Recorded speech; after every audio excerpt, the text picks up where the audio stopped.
Career लिखा है यहाँ पे क्योंकि ये इंटरेस्ट से रिलेटेड था, तो आप इसको छोड़ सकते हो।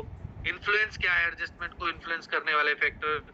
एरिया ऑफ इंटरेस्ट क्या है, तो एरिया ऑफ एडजस्टमेंट क्या है वो लिख सकते हो। असेसमेंट ऑफ इंटरेस्ट है, यहाँ आप लिखो assessment of adjustment. Type of psychological test, just search on internet और 2 4 5 लाइनों में लिख दिया कि डिफरेंट डिफरेंट टेस्ट होते हैं। ये एक थ्योरेटिकल पार्ट हो गया यहाँ तक उस चीज के बारे में।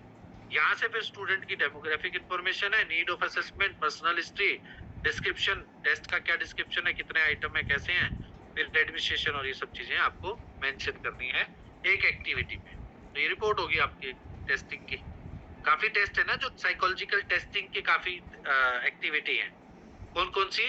इंटेलिजेंस है, एप्टीट्यूड है, इंटरेस्ट है, एडजस्टमेंट है, डिप्रेशन रेटिंग स्केल है। ये 5 तरह का फॉर्मेट ये बन सकता है। Clear sir? Yes sir.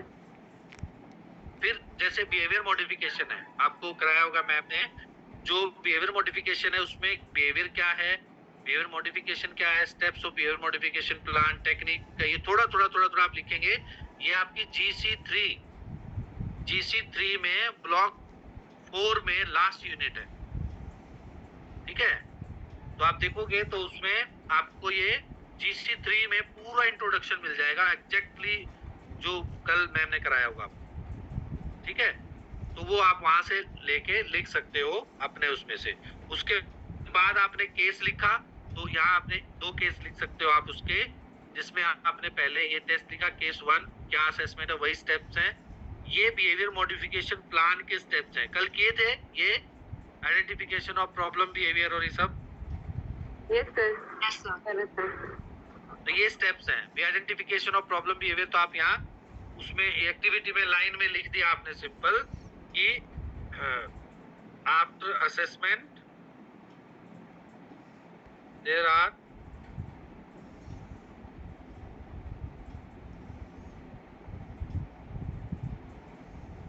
assessment there are identified various problem behavior। अब ये कहां से लिखोगे? आपने जैसे लिखा पहला प्रॉब्लम बिहेवियर है, सपोज इट्स अदर, सपोज एक ये है। दूसरा लिखा आपने कि अब्यूज, तीसरा लिखा लैंग्वेज, अब्यूज लैंग्वेज। आपने लिखा तीसरा लिख दिया सपोज हाइपर एक्टिविटी, कुछ भी। तो ये क्या आइडेंटिफिकेशन हुए, बिहेवियर आइडेंटिफाई किया आपने, वो कितने भी हो सकते हैं। फिर आपने देखा नॉर्मली आपने आइडेंटिफाई किया, कुछ लिखा है जैसे कंफ्यूज, ये एक बिहेवियर लिख दिया, कंफ्यूज रहता है, इंटरव्यू में पता चला, टेस्टिंग में नहीं पता चला, तो उसको यहाँ हमें स्टेटमेंट देना है। तो ये ऐसा कोई बिहेवियर नहीं है कि भी कंफ्यूज होना इन द सेंस है। हो सकता है साथ में कंफ्यूज इसलिए लगता हो क्योंकि वो शाई बिहेवियर है, बैठा रहता है तो ऐसे लगता है जैसे कंफ्यूज है। तो ये शाई बिहेवियर जो है ये एक स्टेटमेंट होगी। ठीक है, यहाँ अब उसी की स्टेटमेंट बनानी है, हो सकता है सेम भी आ जाए, जितनी भी आपको लगेंगी वो सेम आ सकती है। अब यह सिलेक्शन जो है, यहाँ पर थोड़ा सा आपको ध्यान रखना है कि जितने भी बिहेवियर आपने लिखे हैं उसके सिर्फ 3 top most behaviour based on severity वो आपको यहाँ लिखने हैं सिलेक्शन में। तो वो आपका प्रॉब्लम बिहेवियर हो गया। आगे जो काम चलेगा वो सिर्फ 3 बिहेवियर के ऊपर चलेगा, क्योंकि एक साथ हम सारे बिहेवियर को मॉडिफाई नहीं कर सकते। ठीक है, तो we have to find out the related behaviour जो हमें करने हैं। ठीक है, तो ऐसे दो केसेस पे आपको बिहेवियर प्रॉब्लम केसेस बनाने हैं। उसमें इंट्रोडक्शन जो है वो सेम रहेगा, इंट्रोडक्शन विल बी सेम, ये वाला, बट केस 1 केस 2 बस ये सेम स्टेप्स उसमें फॉलो हो जाएंगे जो आपने पहले किए। फिर जैसे एडजस्टमेंट का है, तो इसमें एडजस्टमेंट में what is adjustment, need of assessment, यहाँ तक आपको इंट्रोडक्शन लिखना है। उसके बाद केस 1, पर्सनल हिस्ट्री, एडमिनिस्ट्रेशन से रिलेटेड चीजें लिखी, समरी तक वही चीज जो आपने ऊपर इंटरेस्ट के लिए लिखी, इंटेलिजेंस के लिए लिखी, वही चीज है। तो यहाँ पर भी आपको अगर AISS अकेली एक्टिविटी कर रहे हो तो आपको उसके 2 केस आपको यहाँ पर उसके मेंशन करने हैं। ठीक है, स्टेप सिस्टम सब कुछ होगा। आप देखोगे ये जो इंस्ट्रक्शंस ये वो सब चीजें एक होगी, स्कोरिंग प्रोसीजर, बस रिजल्ट अलग होगा, इंटरप्रिटेशन जो है अलग होगी, कंक्लूजन अलग होगा, ठीक है। और ये भी चलो, ये दोनों भी अलग हो सकते हैं, और स्कोर चेंज करा और ये सारी चीजें जो है वो अलग हो जाएंगी। अदरवाइज ये जो चीजें हैं नॉर्मली आप सेम लिखोगे, ऊपर से नीचे से लेकर ऊपर तक, ये और ये दोनों केस में ये सेम होगी। तो आपको मान लो स्कोर चेंज करके आपको जस्ट उसके बारे में इंटरप्रेट करना है, तो वो एक्टिविटी आपकी हो जाएगी। जैसे आपने लाइफ स्किल एक्टिविटी ली, तो लाइफ स्किल में क्या लिखना है, इंट्रोडक्शन, लाइफ स्किल क्या होती है, need of life skill, type of life skills. अब यहाँ आप अगर देखोगे तो टाइप ऑफ लाइफ स्किल्स में 21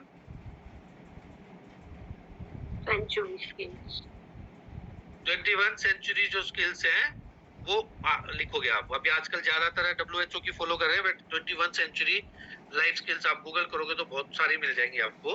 फिर इसमें आपने जैसे एक ले लिया टाइम मैनेजमेंट, एक लाइफ स्किल ले ली, तो आपने क्या किया, टाइम मैनेजमेंट के बारे में लिखा, और फिर ग्रुप क्या है, ग्रुप कौन सा है, नंबर ऑफ पार्टिसिपेंट कितने हैं, ग्रुप की कैरेक्टरिस्टिक्स क्या है, कितने जेंडर हैं, वो मेल हैं कितने फीमेल हैं, कौन सी क्लास के हैं, क्या एज ग्रुप है, वो सब।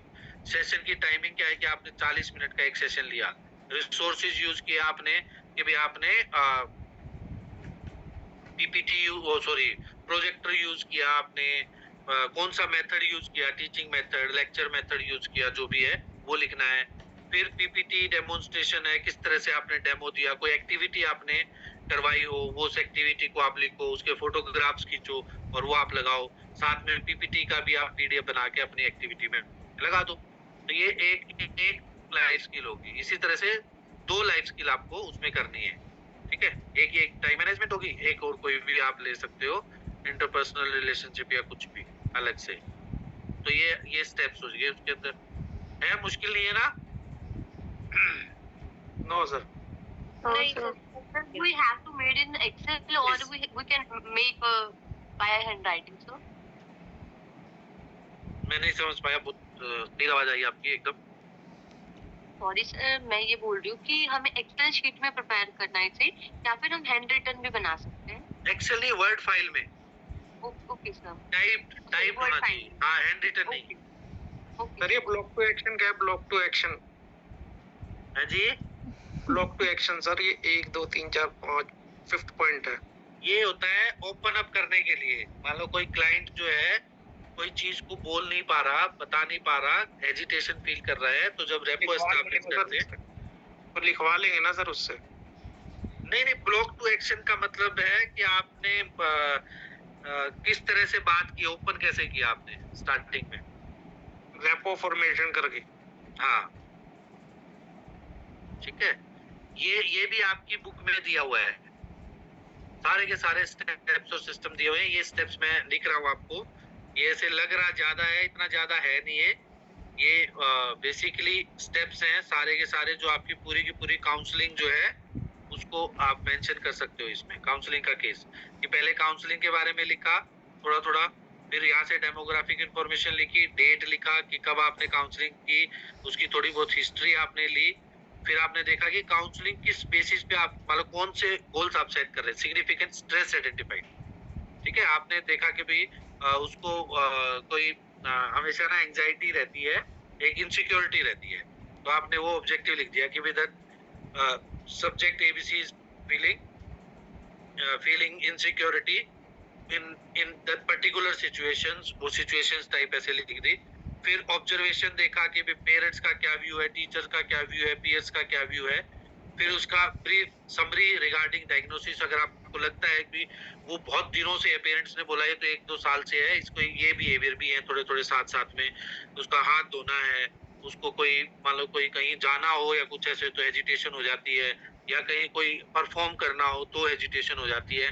तो एंजाइटी से रिलेटेड आप उसको जो भी उसके सिम्टम्स होते हैं उसके बेसिस पे हम उसकी डायग्नोसिस रिपोर्ट्स के बारे में लिख सकते हैं। अगर कोई एजुकेशनल असेसमेंट है, साइकोलॉजिकल असेसमेंट हो रखी है, उसके बारे में लिखो, नहीं तो आप थोड़ा बहुत पूछ के आप उसके बारे में लिख सकते हैं। फिर आइडेंटिफाई नीड ऑफ काउंसलिंग है कि क्यों जरूरत है उसकी। हो सकता है कि यहाँ पर जो गोल हमने लिए हैं, स्ट्रेस जो आइडेंटिफाइड है वो 6-7 निकल गए, 6-7 ऐसे गोल सेट हो गए, तो हमने यहाँ क्या लिखा, आइडेंटिफाइड नीड ऑफ काउंसलिंग। उन 6-7 में हम 1 या 2 बिहेवियर पे काउंसलिंग कर रहे हैं, उसकी हायरार्की बना लेंगे। नीड बेस क्या है कि मान लो कोई एक पर्सन ऐसा है जिसको सुसाइडियल टेंडेंसी हो, या मान लो उसको डिप्रेशन हो, या स्कूल में ट्रेंसी हो, जो स्कूल में आता ना हो, कम आता हो, उसको बहुत डर लगता हो। तो आजकल देख रहे हो कि भी ये दूसरा बिहेवियर है कि एक बच्चा बहुत मास्क लगा के रहता है आजकल ब्लैक कलर का स्कूल में। एक और दूसरा बिहेवियर ये हो सकता है कि वो ना होमवर्क नहीं कर रहा, पढ़ाई नहीं कर रहा। तो पहला गोल कौन सा लेंगे आप? जो सोसाइटिकल वो उसको जो थॉट्स आते हैं वो उसको टारगेट बनाओगे, रेफर करोगे साइकोलॉजिस्ट के पास, साइकेट्रिस्ट के पास, और फिर जो भी गाइडलाइंस मिलती है उसके अकॉर्डिंगली स्कूल में उसको थोड़ा सा सपोर्ट करोगे, काउंसलिंग दोगे। तो ये जो चीजें हैं वो इस तरह से हायरार्की बना सकते हैं based on the severity of the problem. जो उसकी सीवियरिटी है उसके बेसिस पे आप वो बना सकते हैं। फिर फैमिली एनवायरनमेंट कैसा है, सिबलिंग है, family joint family, nuclear family है, फिर क्या क्या सपोर्ट आपके पास है, अभी उसके अच्छे फ्रेंड्स हैं उनको आपने इन्वॉल्व किया काउंसलिंग प्रोसेस में, parents is are well aware and educated और वो बहुत हेल्प कर रहे हैं। तो इस तरह से आपको ये लिखना है। फिर यहाँ पे ट्रेनिंग और मैनेजमेंट स्टार्ट हो जाएगी। Short term goal, long term goal लिख दोगे। Planning and conducting session, first session, second session, कम से कम 2-2 सेशंस तो आप लिखो उसके कि भाई इमीडिएट गोल क्या था, प्रोसेस क्या किया, काउंसलिंग में आपने बात की, उसमें कौन सी थेरेपेटिक इंटरवेंशन हुई, यूज नहीं हुई, या आपने कोई एक्टिविटी कराई, रोल प्ले करवाया आपने, ठीक है, आपने ग्रुप डिस्कशन करवाया, आपने मान लो कोई सोशल स्किल ट्रेनिंग का कोई ग्रुप बना के आपने उसको एनहांस करने की कोशिश की, या उसको मोटिवेशन के लिए उसको एनफोर्समेंट मिला किसी तरह से। तो वो सारी चीजें हैं। फिर रिकॉर्डिंग ऑफ काउंसलिंग सेशन की कब मिले, कितनी देर का सेशन हुआ और क्या उसका आउटपुट रहा, इस तरह से एक टेबल आप बना सकते हैं। इसी तरह से दूसरा सेशन जो है वो इंक्लूड हो जाएगा। तो कम से कम 2 सेशन आपके वो रहेंगे। यहाँ तक जो है ज्यादा थ्योरेटिकल नहीं है, ये थ्योरी है, और ये जब 2-2, 4-4, 5-5 लाइनों में लिखा जाएगा यहाँ तक, और ये थोड़ा सा आगे जो है लॉन्ग टर्म में कौन कौन से गोल आ जाएंगे? इंक्लूड कर सकते हो। हाँ जी, लॉन्ग टर्म और शॉर्ट टर्म में सर कौन कौन से गोल आ जाएंगे?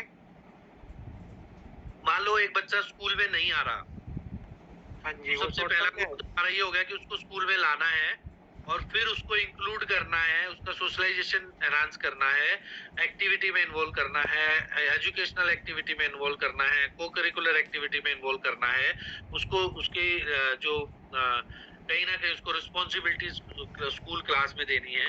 तो पहले तो हम छोटा गोल लेंगे, उसका आउटपुट क्या है, उसका सोशल डेवलपमेंट, इमोशनल डेवलपमेंट है, वो लॉन्ग टर्म गोल है, राइट। सर जो बच्चे बंक मार के भाग जाते हैं उनको कैसे एडजस्ट करेंगे स्कूल में? बिहेवियरल इश्यूज जो है वो है, तो जैसे यही लगाया आपने कि जो बच्चे बंक मार के चले जाते हैं, that is behavioural issues. Bunk मारना एक बिहेवियरल इशू है, ठीक है।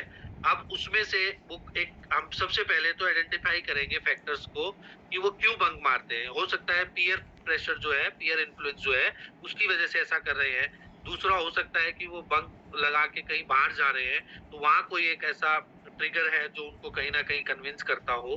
तो पीयर प्रेशर जो इन्फ्लुएंस ज्यादा है, तो हम एक ग्रुप को ही काउंसलिंग करेंगे पहले, उसमें से फिर हम 1 बाय 1 आइडेंटिफाई करेंगे, उनको फिर इंक्लूड करेंगे, फिर पेरेंट्स को इंक्लूड करेंगे, फिर क्लास टीचर से बात कर सकते हैं, कोऑर्डिनेटर से बात कर सकते हैं कि उस बच्चे को थोड़ा सा मोटिवेट करने की जरूरत है, उसको थोड़ा सा उसकी स्किल्स को थोड़ा पहचानने की जरूरत है, उसको थोड़ा इन्वॉल्व करो, जो थोड़ा बहुत भी काम कर रहा है उसको हम रिइंफोर्समेंट देंगे। तो कहीं ना कहीं क्या है कि वो धीरे धीरे उसका इंटरेस्ट डेवलप हो जाएगा, और वो फिर एक दिन स्कूल में क्लासरूम में एडजस्टमेंट में आ जाएगा, ठीक है। बट बस तो होता क्या है, ऐसा नहीं है कि हर टीचर चाहता है कि हाँ बच्चों को काउंसलिंग करें, सब करें, बट होता क्या है, एक बार आज बुला लिया, बात कर ली 5-10 मिनट, और फिर टीचर ही भूल गया, और फिर 1 महीने बाद वो बच्चा ध्यान में आया या सामने आया, तब फिर दोबारा काउंसलिंग। वो ऐसे नहीं होता। Counselling is a process, step by step process है। अगर हम गैप करते हैं तो वो गैप का कॉन्सिक्वेंसेज ये होती है कि वो पहले वाले लेवल पे आ सकता है। तो इस तरह से ये सारी चीजें आपको लिखनी है, बस ये सब चीजें अपनी लैंग्वेज में लिखना है। वो आपका ये केस है। फिर कोई नीड रेफरल है, जैसे भी कोई साइकेट्रिक केसेस है, कोई डिसऑर्डर है, कोई एंजाइटी, सिजोफ्रेनिया, डिप्रेशन है, बाइपोलर है, तो इस तरह से हम क्या करेंगे, उसको रेफरल के लिए भी है कि आप साइकेट्रिस्ट को, साइकोलॉजिस्ट, क्लिनिकल साइकोलॉजिस्ट को, या किसी थेरेपी के लिए या कहीं पर भी आप भेजना चाह रहे हैं, तो आप उसके लिए रेफरल आप मेंशन करें और एक समरी लिख दें, फिर 4-5 पेज लाइन की। तो ये आपका पूरा का पूरा काउंसलिंग केस बन जाएगा, राइट? कैरियर टॉक अरे इमीडिएट गोल अभी दूंगा मैं आपको टाइम ना, सबके क्वेश्चंस लूंगा मैं। तो एक कैरियर टॉक है, तो उसमें भी कैरियर क्या होता है, टाइप ऑफ कैरियर क्या है, सिलेक्टिव कैरियर काउंसलर, मतलब कैरियर काउंसलर जो है का क्या रोल रहता है, जो क्या क्या कैरियर्स जो है होते हैं। जैसे कि आपने एज ए काउंसलर एक सेलेक्ट किया कैरियर, तो उसमें क्या रिक्वायर्ड ट्रेनिंग फॉर काउंसलर, कि काउंसलर के लिए क्या क्या ट्रेनिंग की रिक्वायरमेंट होती है। कोर्स फॉर काउंसलर प्रोफेशन, जो काउंसलिंग प्रोफेशन उसके लिए किन किन कोर्सेज की रिक्वायरमेंट होती है। दूसरा, ड्यूरेशन कितनी होती है, कोई 1 ईयर 2 ईयर, जैसे मैंने अभी आपको दिखाया काउंसिल की वेबसाइट खोल के। बेसिक क्वालिफिकेशन क्या है एडमिशन की, कौन कौन से इंस्टीट्यूट इंडिया में है, अब्रोड में है, क्या प्रोसीजर है एडमिशन का, रोल एंड रिस्पॉन्सिबिलिटी क्या क्या है काउंसलर की, क्या क्या स्कोप है जॉब के, क्या इथिकल जो इश्यूज हैं वो क्या क्या हो सकते हैं, जॉब पर्सपेक्टिव, पैकेज क्या क्या है, scope of counsellor in future किस तरह से है, जैसे कोविड के बाद बढ़ गए तो यू कैन इंक्लूड। तो ये कैरियर टॉक आपका हो गया, इसकी एक पीपीटी बना सकते हो, पीपीटी आप साथ में लगा दो, तो ये पूरा कैरियर टॉक की एक एक्टिविटी बन गई आपकी। ठीक है, ये हार्डली 10 पेजेस में आपकी बन जाएगी पूरी एक्टिविटी, राइट? सर जब टीचर बंक मारते तो उनके ऊपर भी बीएमपी लगाते है जी, टीचर बंक मारते हैं जैसे उनके ऊपर भी बीएमपी लगाते। मालूम क्या पूछना चाह रहे हो आप ऐसे? सर जैसे हम थे ना जब छोटे, तो टीचर हमारे को लेके जाते थे दूसरे स्कूल में एक्टिविटी कराने। हाँ, तो वो क्या करते थे कि वो कहते थे कि जाके बोल देना वहाँ पे कि हमारे तो क्या कहते हैं वहीं पे 4 बज गए थे और तुम अपना बैग लेके वहां से भाग जाना। तो टीचर नहीं थे वो? तो फिर कौन? नहीं सर थे तो नहीं, उनका बिहेवियर मॉडिफिकेशन प्रिंसिपल करेंगे, बच्चे कैसे करेंगे फिर? हैं? और ये बिहेवियर प्रॉब्लम नहीं है सोनी जी, कोई क्वेश्चन ऐसे पूछो जो थोड़ा सा लगे कि आप एज ए काउंसलर क्वेश्चन पूछ रहे हो। Sir likewise I am observing a behaviour problem.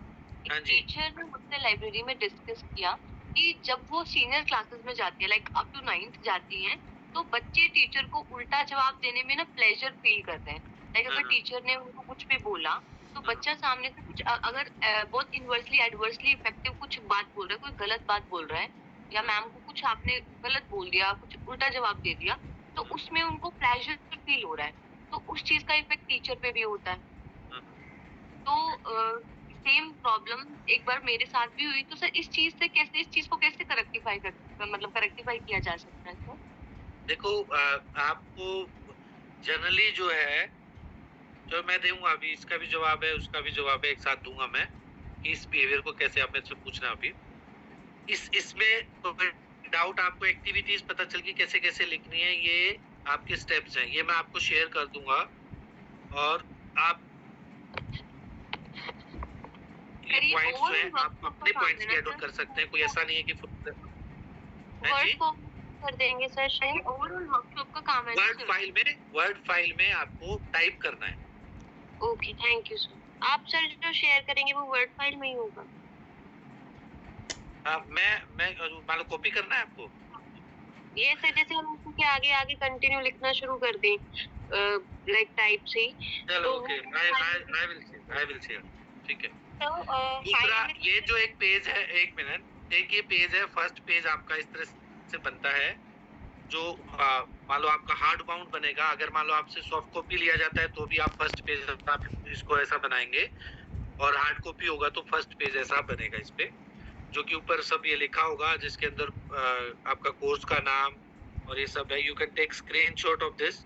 ये जो रेड लाइन लिखी हुई है, ये आपकी डिटेल है, जो भी आपको सुपरवाइजर मिलेगा और जो भी आपका नाम, रोल नंबर जो भी होगा वो सब मेंशन होगा। सर इट्स लाइक जैसे हमने इंटर्नशिप की फाइल बनाई थी एमएपीसी की। हाँ, इसी तरह से वैसे ही बनेगा ना? ये आपका हार्ड बाउंड भी होगा? हाँ, हार्ड बाउंड भी करवाएंगे, ठीक है। तो ये फर्स्ट पेज है। इसके बाद में जैसे कंटेंट का पेज आएगा, कंटेंट आपको इस तरह से कंटेंट आपको लिखना है कि आपने जो भी एक्टिविटी सेलेक्ट की, जैसे साइकोलॉजिकल असेसमेंट में 2 एक्टिविटी आपने ली थी, काउंसलिंग केसेस में आपने केस 1 और 2 लिखा, एडजस्टमेंट में आपने केस 1 और 2 लिखा, बिहेवियर मॉडिफिकेशन में आपने केस और 1 और 2 लिखा, तो ये सब चीजें जो है मेंशन हो जाएंगी उसमें, राइट? फिर एक्नॉलेज दो केस लिखने हैं सर। हाँ, दो है। अभी एक बार बात करेंगे, मैम अभी आएंगे तो बात करेंगे। कितना है एक बार आप मैम से मिनिमम सर दो तो है ही ना? दो तो है। मान लो आपकी हैंडबुक में ये लिखा हुआ है 2 केसेस के बारे में, 2 ही लिखने हैं। 2 केस मतलब हाँ, क्योंकि वो एक केस लिखोगे तो दूसरा केस लिखना केस। मुश्किल नहीं है। हाँ, और जो इंट्रोडक्शन पार्ट है वो सेम होगा सब में, तो कोई प्रॉब्लम नहीं है उसमें। 20 मार्क्स की एक एक्टिविटी है। फिर एक्नॉलेजमेंट में लिखा आपने, जो नॉर्मली एक्नॉलेजमेंट लिखते हैं। फिर आपने डिक्लेरेशन जो है ये स्टूडेंट देता है कि मैंने ये कंप्लीट किया, ये इस तरह से, और ये सबमिट किया मैंने, और कहीं से कॉपी पेस्ट नहीं है, कहीं से प्लेगरिज्म नहीं है। फिर एक सुपरवाइजर का सर्टिफिकेट होता है, जो भी आपको सुपरवाइजर मिलेगा उससे एक सर्टिफिकेट होता है जो लिखेगा कि ये स्कूल लेटर हेड पे आपको फिर लिखना है कि आपने इस टाइम पे इस एक्टिविटी को कंप्लीट किया। उसका एक फॉर्मेट आपकी उसमें दिया हुआ है हैंडबुक में। फिर आपको लेटर हेड पे लिखना है, ये लेटर हेड और स्टैम्प लगानी है उसमें, ये ध्यान रखना। फिर आपकी एक्टिविटी स्टार्ट हो जाएगी, ठीक है? तो ये इस तरह से आपका एक पूरा का पूरा जो प्रिलिमिनरी पेजेस हैं वो इस तरह से आपके मेंशन हो जाएंगे, राइट? तो ये चीजें लिखनी है, उसके बाद आपकी एक्टिविटी स्टार्ट होंगी और उन एक्टिविटीज को आप फिर 1 बाय 1 मेंशन करेंगे, जैसे भी बताया अभी। सर जो केसेस बनाने हैं वो किसी भी एज ग्रुप पे हो सकते हैं? ये अपने एडजस्टमेंट इन्वेंटरी बोला, तो इसकी क्या एज रेंज है? 14 to 18 ईयर। तो जो बच्चा है वो 14 to 18 ईयर है। लर्निंग डिसेबिलिटी है, तो ये आपको जो टेस्ट करवाया है, जो बताया है, वो आपको मतलब 10-12 ईयर्स के बच्चे तक आप कर सकते हैं, ठीक है? IQ टेस्ट आप किसी पे भी कर सकते हैं। एप्टीट्यूड टेस्ट कोशिश करो 9 to 12 का बच्चा हो। इंटरेस्ट टेस्ट 9 to 12 हो। तो ऐसा भी कर सकते हो कि आपने इंटेलिजेंस किया और साथ में आपने एप्टीट्यूड टेस्ट किया एक ही बच्चे पे, ठीक है? ओके। कैरियर टॉक है, क्योंकि आप 6 क्लास के बच्चों से लेके कर सकते हो, बट 9 to 10 होने चाहिए तो ज्यादा अच्छा होगा। 6 to 8 भी कर सकते हो ऐसे, जो डिपेंड करता है। ऐसे ही लाइफ स्किल्स है, आप 6 क्लास से स्टार्ट कर सकते हैं, ठीक है? काउंसलिंग केसेस इंडिविजुअल काउंसलिंग है, डिपेंड करता है कि भी किस तरह का कौन बच्चा है जिसकी नीड है काउंसलिंग। दूसरा, just think about whatever, like whenever you will go to complete this type of activity, आपको ये देखना चाहिए कि वहाँ जो साइकोलॉजिस्ट काउंसलर है काम कर रहे हैं, ठीक है? तो you can take help from them and don't directly like connect with client without any permission. आप वहाँ पर एक थोड़ा कंसेंट लेके आप उस चीज को आप डील करें, क्योंकि कई बार क्या होता है, कोई साइकोलॉजिकल इश्यू ऐसी होती है जो हो सकता है कि वो किसी को नहीं पता है, बट आप काउंसलर ने आपको इशारा किया और आपने उस बच्चे के साथ बात करना शुरू कर दिया अपने तरीके से। आपने किसी से पूछ लिया डायरेक्टली कि बच्चा आपको क्या प्रॉब्लम है, उसने तो किसी को बताया ही नहीं था। उसको थोड़ा सा, तो इस चीजों का थोड़ा इथिकली जो है इन चीजों को ध्यान रखना है आपको कि कोई ऐसा शब्द ऐसी चीजें ना हो। आसपास कोई साइकोलॉजी का पर्सन ना हो तो sir, like I am working itself as a psychologist, so as a counselor, sir. देखो, आप कायदे से ये चीजें जो है अंडर काउंसलर होनी चाहिए, ठीक है? जो भी चीजें आप कर रहे हैं, बिकॉज तो आपको जो प्रिंसिपल है, this is principal is not related to psychology field, अगर नहीं है तो वो who will guide you at that moment, who will support you at that moment. That's what I am asking. तो ये चीजें हैं। काउंसलर भी आएंगे मैम, मैसेज बात करना इस चीज के बारे में, पॉइंट आप लिख लो। सर जो लाइफ स्किल वाला है वो प्राइमरी में भी कर सकते हैं ना हम कंडक्ट? हाँ, छोटे बच्चों में भी कर सकते हो, जो एनहांस करने के लिए जो एक सेकंड होल्ड रखो। Okay sir.